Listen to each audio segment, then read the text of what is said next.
Thank you, Joe, for saying yes to my request of joining me as a guest to my podcast. I'm very happy and intrigued about the topic we're going to be talking about because money is not a subject people like talking about. It goes along in the same line with politics, religion, death, and sex. Like, people judge you based on your social financial status. Oh, yeah. So thank you for having me. And yeah, I guess it's about time for me to talk about the mistakes and the lessons related to money in my Yeah. life. And this is an amazing subject because nobody wants to say, hey, I failed managing money. Yes, I could be poor by now. correct. So tell us your story. Why is this a big mistake and how were you able to overcome it to the point that you're using it as a stepping stone? So as a roving reporter and a journalist, I moved from Lebanon to Dubai, and then I moved from Dubai to the United States uh, with ambitions and a dream.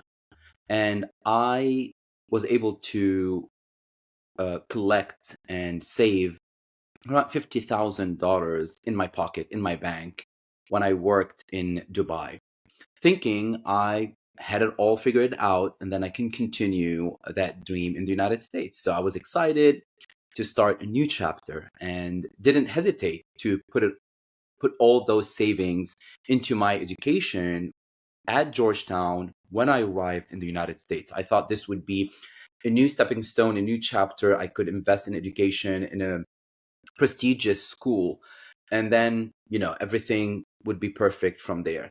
So I felt like the right step at that time. But little did I know, this was just the beginning of a huge learning curve for me.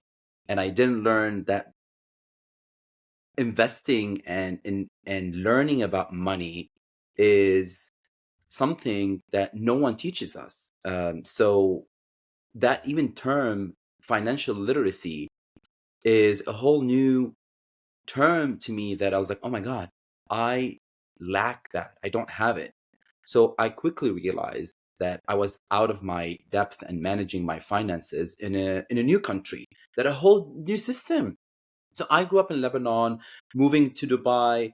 The banking system is just different. Like, for instance, we don't have credit scores, right? You can go put money and then you can use it. The whole credit card debt, it's not the same. It's a whole new different thing. And I lacked information. I lacked knowledge about this. So it was like being thrown into the deep end without knowing how to swim in this whole new financial situation and in a whole new country that is based on a different financial system. So I thought I was doing okay.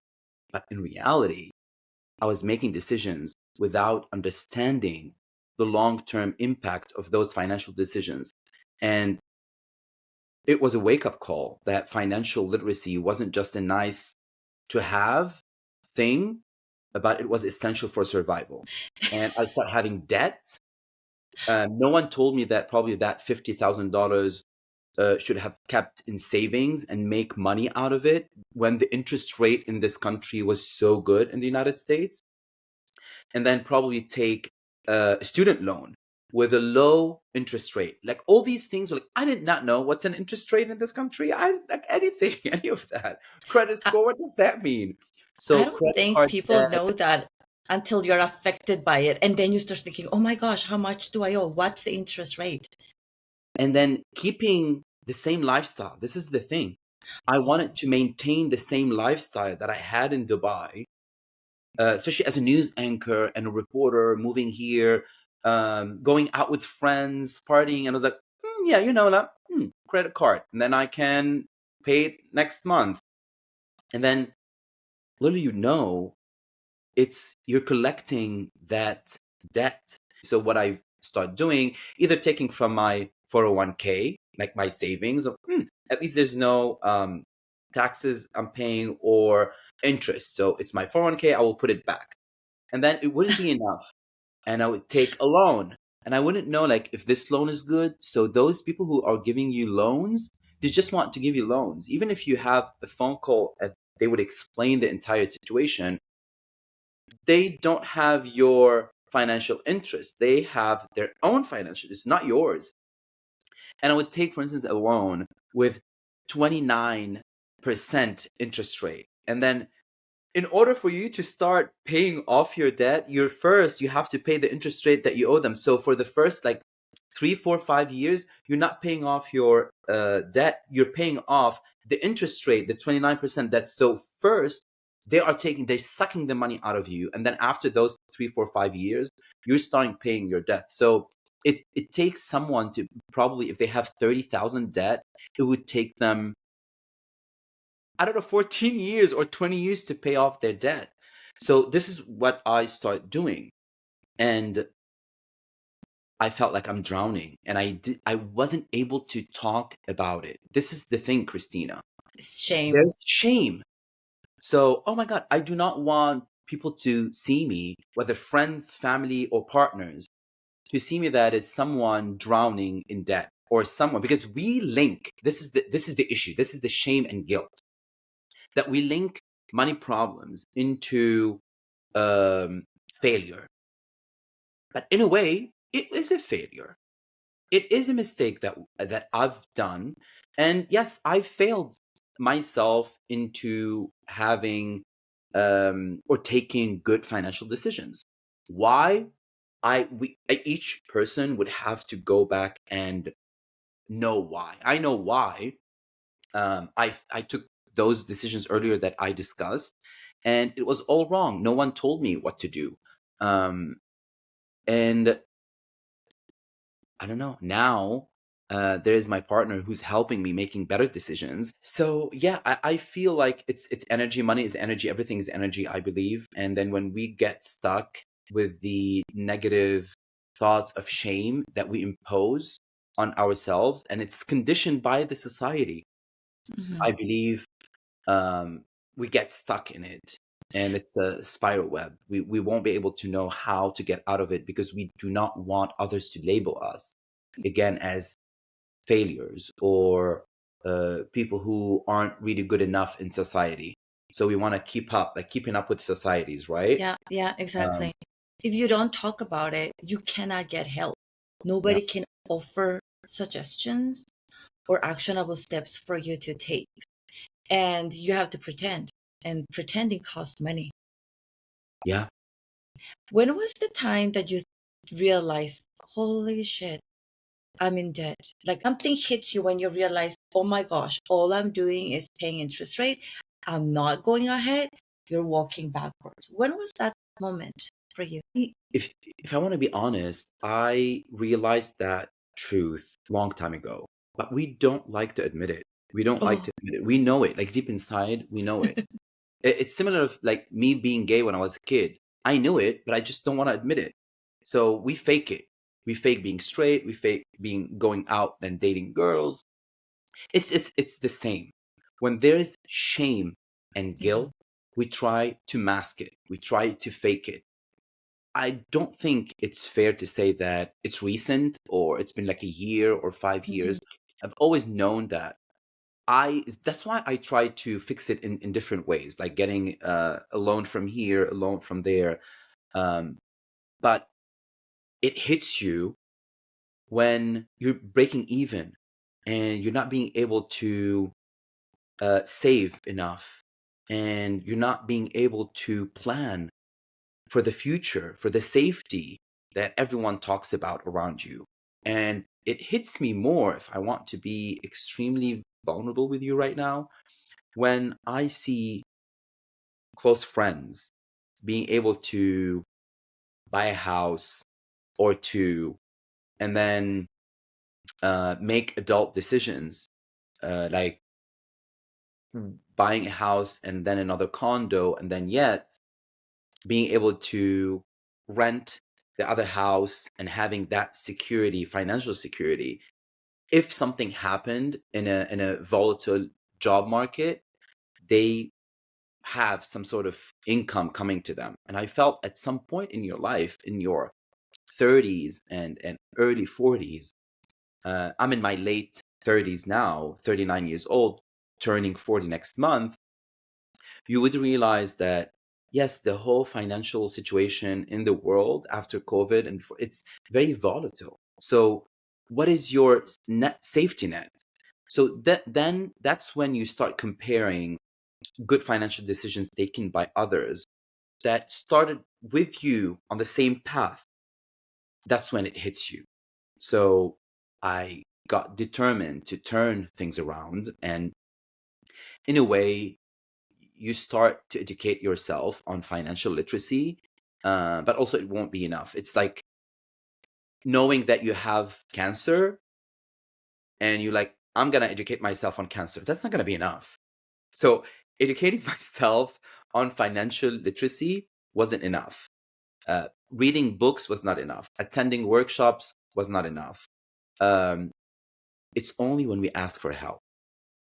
It's only when we remove shame and guilt around money and financial problems and debt, and ask for help, seeking advice from an expert. I'm sorry, something happened here. So it's only when we ask for help or we seek advice from experts or people even around us. Like, my partner had to shake the hell out of me to a point our relationship was about to be affected negatively when he felt that there's something wrong going on with my finances. He was like, Joe, you cannot tell me you're making more than 100,000 a year, and you cannot contribute, for instance, in a way that is reflective to that amount of what is happening. I know that you're helping your parents back in Lebanon, but there is something. What are you not telling me? So he thought, I don't know, like I'm not contributing enough, and then there's something wrong if you do not want to contribute enough to the relationship. But I did not want That to is so say the truth. embarrassing. What? It's embarrassing when somebody say, dude, you're making money, but you can't pay this. Like, what's going on? It was, but there's pride, right? There is pride also, stupid pride, like everything else. There's that ego linked to, again, shame and guilt, that I don't want to tell my partner that I'm in debt or I made a lot of mistakes and wrong decisions around money. To one day, like we had dinner. We were having dinner in a Mexican restaurant in Virginia. I remember the place perfectly because that was the turning point of everything. He was like, listen, there's something wrong, and if you cannot be honest with me about money after 5 years of being together, there's something wrong. We cannot be together. So I was like, why are you putting a contingency plan or a condition to our relationship? Because there's something that's so private to me. It's my money.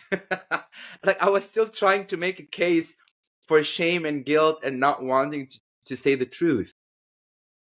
And then in a single point, I thought that, he's been there with me, supporting me in many different negative or low points in my life, specifically when I decided to come out as an Arab news anchor on a channel broadcasting to the Middle East. Like, he was there supporting me through the attack that I got and the praise that I got. He was just there. He was the person with me by the end of the day when I go to bed. And I was like, you know what? F it. Fudge it. I'm going to say it. What's going to happen? And I was like, listen, you want the truth? This is the truth. Tonight, I'm going to open everything. The credit score, my bank accounts, my credit cards. You're going to see it all. You're going to see it all. And he's like, but trust me, I'm not going to judge you. Do you think that fear and shame and guilt, where is it coming from? Do you think that I'm going to judge you? It's better for me to know where you are so I can help, better than being in the dark and thinking that there's something way worse. So you come back from the Mexican restaurant and now it's time to get naked. We came, we came back from the Mexican restaurant, and yes, it is time to get naked financially. Financially. And I open everything Oh, wow. on my desktop, on my computer, my bank accounts, my credit scores, my all the credit cards. This is it. And he's like, "Oh Lord, Joe, all right, let's let's let me get a notepad." And he's like, "Da, da, da, da, da," and everything, and he made like a spreadsheet, and he saw how much I'm trying to make progress. He's like, "You're not paying money out, like for nothing. Like you're not going and partying or paying stupid shit for things that you don't need, obviously, and you make more than one or two, three payments for the same bank or for the same credit card more than once a month." I was like, "I know. Tell me about it." But I'm still drowning. He was like, "You're still drowning because you're paying for the interest rate." There was no judgment. There was a moment of open and honest communication between us about money. That's And beautiful. that was really, it felt like a safe Yeah, place that it was created out of fear. But I believe communication and honest and straightforward communication without the fear of being judged, um, what took me to the shore in terms of like financial fear. And I wish someone had told me how crucial this was before, or I wish I had someone to make me feel the same way Michael made me feel, my partner, that I'm there's no judgment. Everyone goes through that. There are people way worse than that. People who go to school, pay sometimes, and they still have money and debt and drowning in debt for more than $100,000. So you having like 40, 45, and you managing to pay it, and then within a year, I was able with his help to reduce that to 15,000, let's say. Um, so I'm proud of that, and I'm proud of uh, having right now saving myself from a lot of stress and sleepless nights related to money and the mistakes that I've done.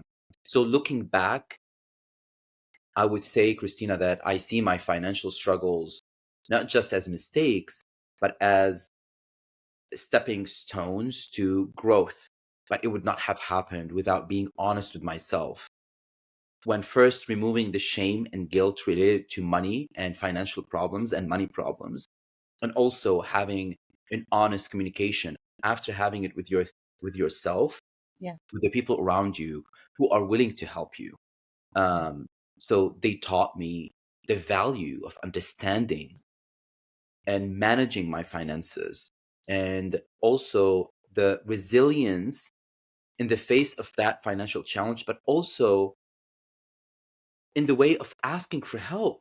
Because there's also the ego that's always in the way when we do not want to ask for help, and seek help and advice when we make mistakes, whether it's financial mistakes or other kind of mistakes. There's the ego that prevents us from asking for help. And that is huge. And that is actually the lesson that I would say I learned, other than the financial literacy, because I'm still dumb in money. I'm still dumb in numbers. I cannot pretend with you or for myself that I'm so good with money right now.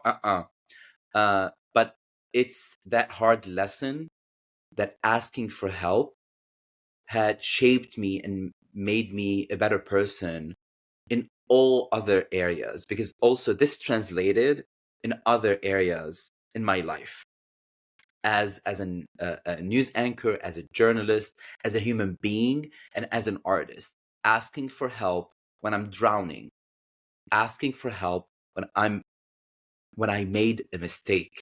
It is a huge lesson. So sharing our failures and our mistakes and learning from them is just as important as asking for help.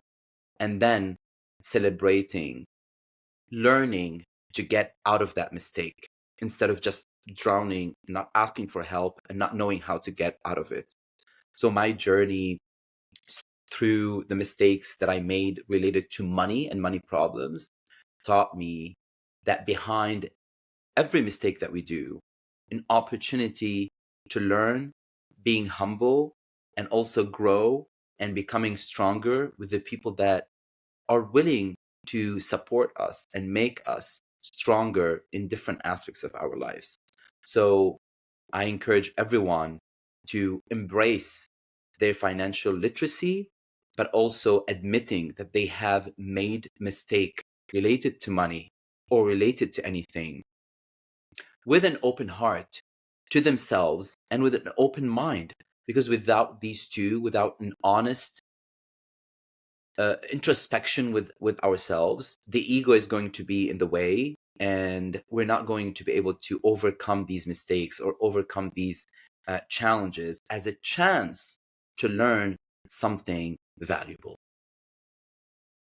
Wow, that's yeah, that's you're right. I think that mistake is not just the financial illiteracy, because that was not your fault, but choosing to continuously hide it and pretend that you're okay and not deal with the shame. That's the mistake. And as you said, it translates to so many things. We don't talk about mental health. We Mhm. don't talk about our own physical health, our relationship problems, our business problems, because as you said, the ego and the shame and the judgment, we hold those more important than our own well-being. And that's a huge mistake that it snowballs. It has a snowballing effect. Yeah, and this is the huge lesson spiritually, and that transcends on all other levels. There's no shame in knocking a door. There's no shame in asking someone for help. The only downside that we might get is a response of a no, I can't help you. And I don't think it's as huge as making the mistake. It's not as huge as me staying drowning in my money Mm, problems. yeah. And if And Michael, I didn't do it. Like, I did. So that's why I made a double mistake here yeah, by also not asking for help. yeah. But I was so lucky. I was lucky enough, and I'm appreciative for having a partner who was willing to shake the hell out of me, slap the shit out of me, tell me what is going on. Why aren't you telling me what is going on? Because there is something wrong. You're making good money. What is wrong? So his willingness to tell me that asking for help is okay and we're not going to be judged is the lesson. I made double mistakes. That's why I wish I didn't have that pride and the ego in my way, but also I learned that there's always people around us who are not going to judge us and label us because of the mistakes that we did. And yesterday I was watching American Fiction, the movie, and there's a sentence that stuck in my mind. Uh, People are not based on their worst deeds. People are not and should not be judged based on the worst mistakes they did. And that made me see the wholeness of us as human beings, because unfortunately as a society we learn that we should judge others based on success and failures, whether it's related to money or not money, job status, and we look down on people who lost jobs and have problems and make mistakes, we judge them as people who are stupid and dumb, and no one wants to be and look stupid and dumb. Therefore, we're conditioned by the society for not asking for help. We're conditioned by the society of pretending and faking that we're still making it when we're not. And I'm guilty of that. I was guilty of that. And maybe I should just tell Michael this, because I should be appreciative and tell him that because of him, because his willingness of standing by me when others might just abandon me, would have abandoned me, um, I now learned a valuable lesson that knocking on a door and asking for help has nothing to do with who we are, is actually a lesson in humility, and also a lesson that the same way someone might be standing and saying yes to seeking advice from them, one day we could return the favor to someone else. And when they ask for help, we would be there for them. That's a lesson on its own. But I was thinking about Michael. Mm-hmm. How brave of him to Yeah. actually tell you, hey, let's open this up, because he doesn't know what he's going to be looking at. No. He could be looking at an immense amount of debt that will actually make him think that, dude, I can't be with this guy anymore. Like, what am I getting into? Yeah. What if he's not a solution? What if he cannot provide? Having that bravery of holding space for you Yeah. is not something a lot of people have. So what I'm getting at is that we do have that shame of showing and being vulnerable and asking for help, but we also lack of the people that have the capacity, the willingness, and the kindness to hold that space and say, hey, let me look at you. I'm here. I can help. We don't have a lot of Michaels in our world. No. That's why I'm a lucky dude to have someone like him, um, generous with his heart and also generous with his money, because we've been together for 5 years, but we're not married, right? So there's no legal bond to what I'm facing with my financial problems, right? And he was like, whatever happens with us, I don't want you to give me back the money. I I don't want you to think that this is a burden. I'm helping you because I want you to walk with shoulders and head up. I don't want you to have that burden that is making you heavy. I want you to be able to help your family and help yourself, but you cannot do that when you're having that burden. So it's not also something to tie you up with me, regardless of what's going to happen with us in the future. This is for you. Um, and that by itself also, Christina, is another lesson, that the same way people who stand by us when we ask for help, or when they are forcing us, hey, I want to help you. Why are you not asking for help? I want to help. Please tell me what's wrong so I can help. Um, and that's when we know, another lesson here, that's when we know the right people at the right moment or at the wrong moment. Because the right people, regardless of what's going on with us and the mistakes that we made, the right people would make us always feel right, and the wrong people would make us feel wrong.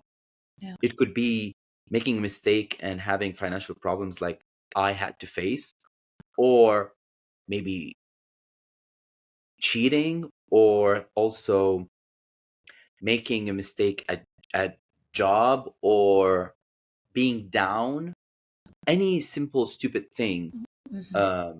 The right people would always make you feel right, Yeah. and the wrong people would always make you feel wrong.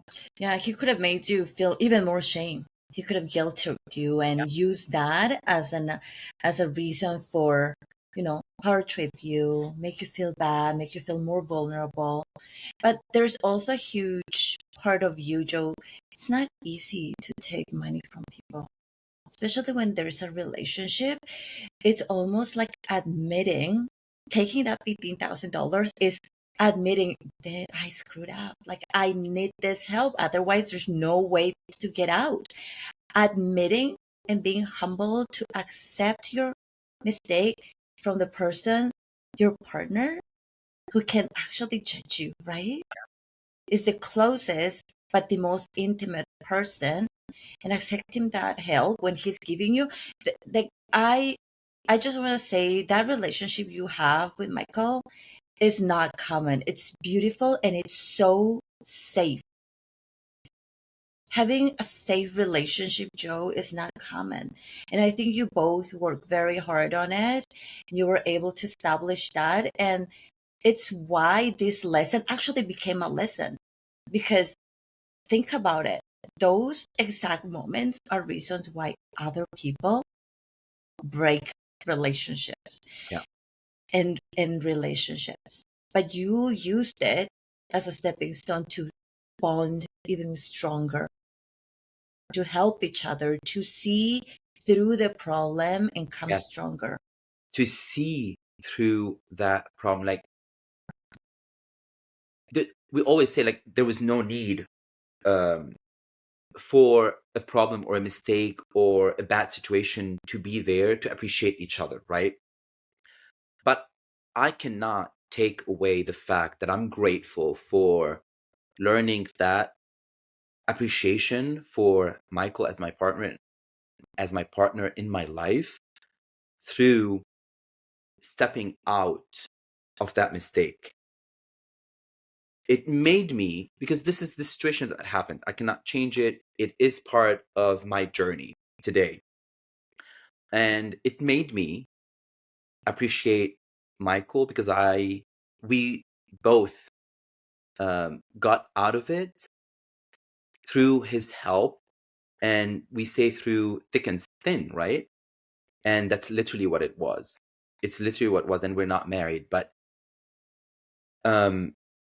he is a good person, and I'm grateful for each of those lessons, for open communication, for removing the guilt and shame and the ego, to be able to ask for help, and also for having someone like Michael not to add to that shame or guilt tripping me, but also tell me it's okay. Everyone makes mistakes.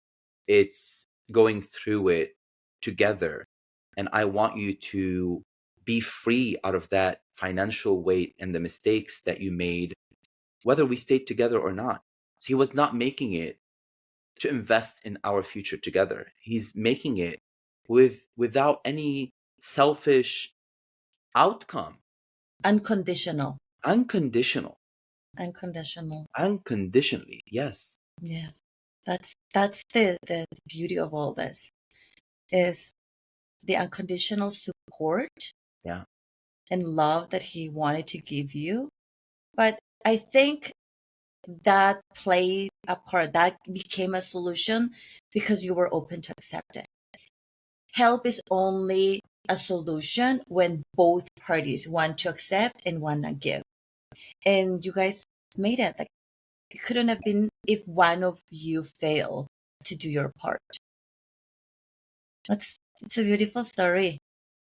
Well, this is the first time I really speak on an open platform other than my thoughts at night and my sleepless nights. And then a few months ago, last year, when I opened all my accounts to Michael, right? And I decided to ask for help or say, this is the open communication about my mistakes related to money and my debts.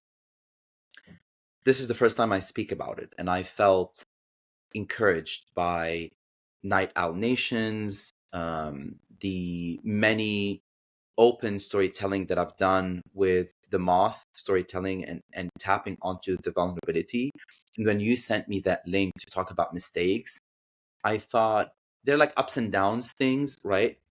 That we make in our life. But what is something that I'm shameful about or used to be shameful or had that shame and tried to mask it and fake it because it's not related to work, at least in my position. It's not related to anything. I was like, I cannot say that I didn't make mistakes. I cannot say that I didn't fail in my life. It would be stupid and egotistical.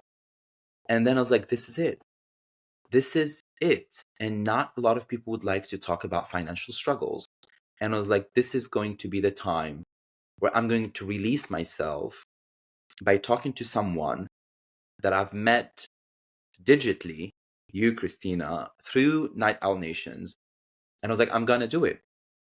And I'm not going to be scared of being judged by Christina or anyone who's going to listen, because I knew that I'm doing this because someone else might benefit from those emotions and feelings and my journey that I had to go through. There's a lot of people who are afraid of admitting and talking about their money problems.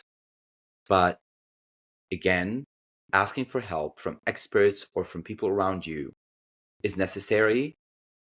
And no should not be about you. It should be about them, because always there are so many doors that we can knock and ask for help for. Yeah. Admitting that you need help is a very big start. And not a lot of people admit that. It's admitting, like you said, it's admitting that you're failing. It's admitting that you made mistakes and it accumulated this much. I hope that that your story, your sharing of your story, gets people that wake up call that they need and say, oh wow, I need to look at the problem and get some help. Thank you for sharing.